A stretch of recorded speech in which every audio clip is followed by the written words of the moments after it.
everyone, this is Video Game Butter, and in this video I'm gonna show you the build that I've been using to clear T14 to T20 Avatar of Zir in Diablo 4. Now this build is a variation of the Whirlwind HotA Barb that you've been seeing around the internet right now. I've made the build myself as it suits my gameplay well, and I mainly focus on the damage build up here, and the focus of this build is more on damage. I think 95% of this build is more on damage, and I didn't put enough stats to amplify my armor. Now let me quickly show you how I play this build. It is pretty standard. I hit Whirlwind, I hit Shouts, I hit HotA, and that's it. So usually what I do is I hit 5 HotAs before I dash, like this. 1, 2, 3, 4, 5. I dash. 1, 2, 3, 4, 5. I dash. I dash every 5 HotAs because in this build, it takes me 5 HotAs to proc the overpower critical of the Ring of Red Furor. Now I also dash to proc the vulnerable state of the enemy by the metamorphosis effect. Now let's get on with the build. So first, I use the Hurricane Crest for +4 ranks to all skills and damage reduction. I still use Disobedience for more armor and damage reductions on all stats. I use the aspect of Ancestral's Force for the gloves. These stats also focus on the attack speed, overpower, and +4 to HotA. The one thing I'm gonna change here is the +5 to critical chance, as I think you really don't need it in this build, but I don't have the time to farm yet. For the pants, we're using the Debolt's Wheel and the Iron Blood aspect. Usually I use the Bolt's Wheel plus Melted Heart of Selig for the bosses, and I don't use it when starting the dungeon, as we really need damage to get on with the timer. So usually when I start a dungeon, I use Iron Blood pants with Banished Lord's Talisman. Now for the boots, we're using the Relentless Berserkers aspect. And for the stats, we mainly focus on the resistances here. And I could also ditch the movement speed and at least maybe get the fury cost reduction. But I do not have that boots yet, so I stick to this one. For the weapon, we're using the Limitless Rage. It gives us a ×2 of the effect on this two-handed legendary bludgeoning weapon.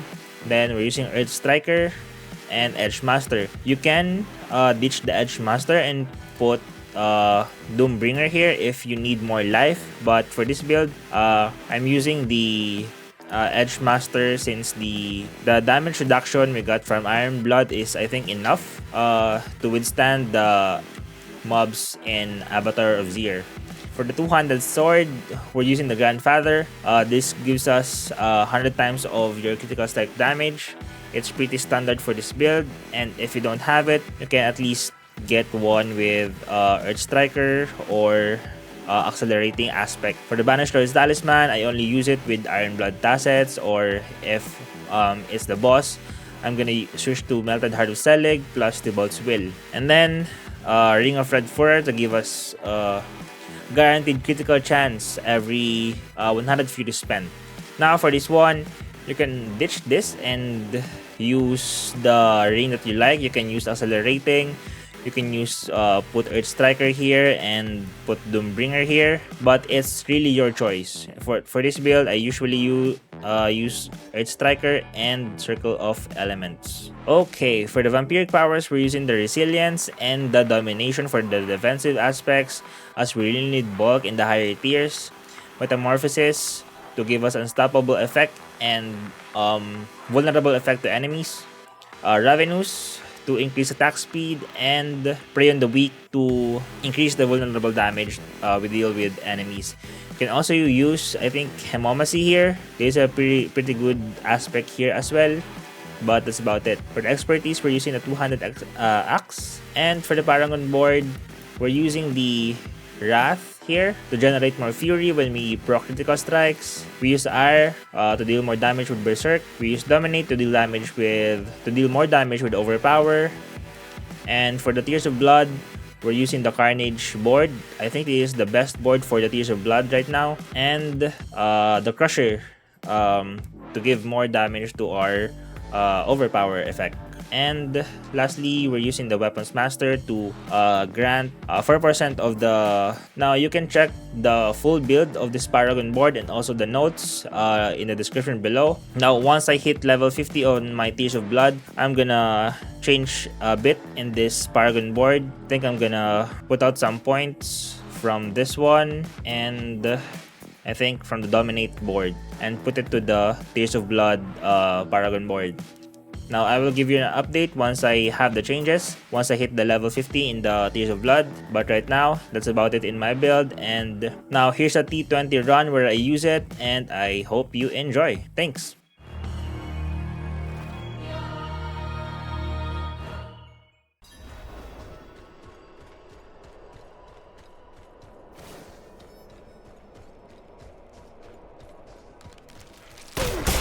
Don't have enough fuel already yet.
ready yet.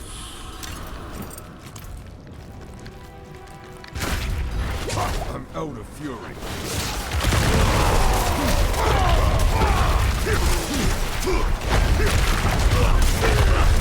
Not ready yet.